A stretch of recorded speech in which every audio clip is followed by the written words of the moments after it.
Hi, my name's Jonathan Hicks. I'm back at the Dice Cup, and this evening I'm joined by Steve, Natalie, Mark, and we've just finished playing The Mind Extreme. Now I'm going to assume you already know how to play The Mind, and broadly speaking it's very similar. You've got the psychedelic bunnies for the lives again and the old shurikens, and you have a hand of, oh, but what's this, the red cards as well.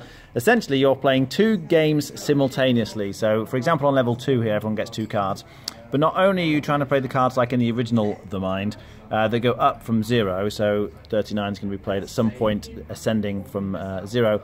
It stops at 50, but at the same time red cards go from 50 down to 0 and they have to go in the opposite direction. So for example, we do the whole, we sync our hands thing, and then we look at our cards, and then I'm kind of waiting for the 39. I'm waiting a long time because it's going to be low cards on the white pile first of all. There you go. But the 36 is quite a high card, so actually that needs to be played quite soon. So, oh my goodness, that's the 40. I'm going to need to play the 36 quite soon. I'm going to jump in with the 36.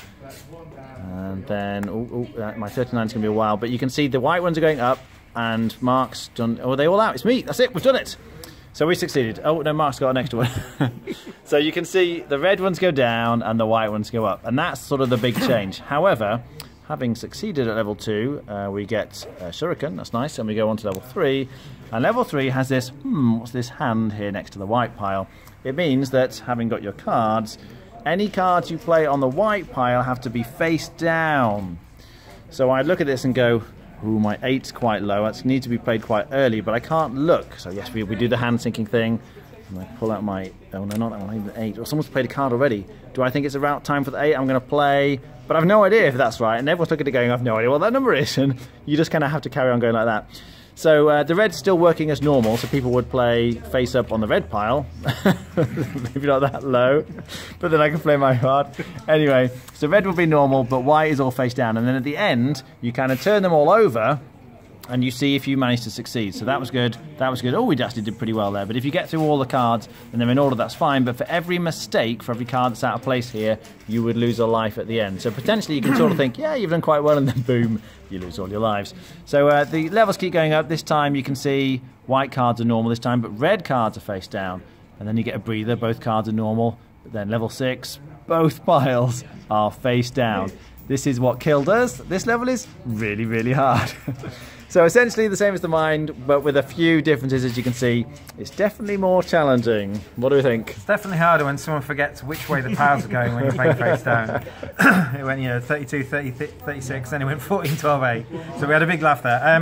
I always have fun playing The Mind. It is an activity. I know it's divisive, but this changes things up a bit. You could potentially, I don't know how many different games you can get out of a deck of numbered cards, because I imagine that I think they're the same designers as the game or close to it, and this is like the 3rd or 4th outing now where they've had this.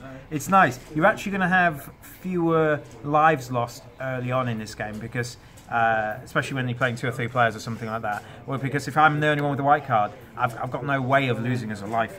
Other people are playing their red cards. I'm like, well, yeah, okay, even if I was way out at the time, I'm playing it, I'm not going to lose a life. But then when you get to these face-down levels, oh my god. The first face-down level we played, we got completely right. And we were playing with someone who's never played the basic Mind before. We thought, oh, that's ecstatic. But if you like the Mind, you'll like this. If you don't, you won't. Maddie?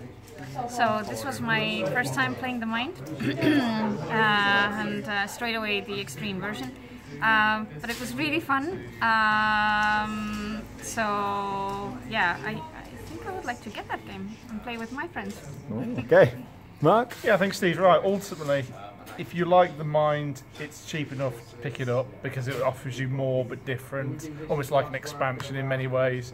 If you didn't like The Mind, this is not going to change your matter. For me, I enjoyed The Mind, so that's something I play all the time, and it's probably the same with this, but it is fun, it is funny, and you do one new thing in this, which is the Mexican standoff, where somebody has got the lowest number on one and the highest on the other. So you'll both know that you're you have to play the last card, but you're playing on 2 completely different piles, and so it's like the only way that you can go is purely if you're playing on the other pile. But that's something you have to get into your head. But yeah, it's still certainly fun. Rating? I'd give it 7. Madeline? 8.5. 8. Yes, if you have The Mind and you're wondering, should I pick up this? I don't know really. I don't think you really need to have both. The only thing I would say is if you've played the Mind so much that it's easy for you now with your group, then this definitely is a step up. If you want that kind of expansion, make it harder, see if you can beat it, then it does the job very well. I think personally I'd be happy just with the Mind, but it's certainly interesting and certainly very challenging and a lot of fun, so it does the job well. I'd be on a 7 out of 10. Alright, thanks for watching. That was the Mind Extreme.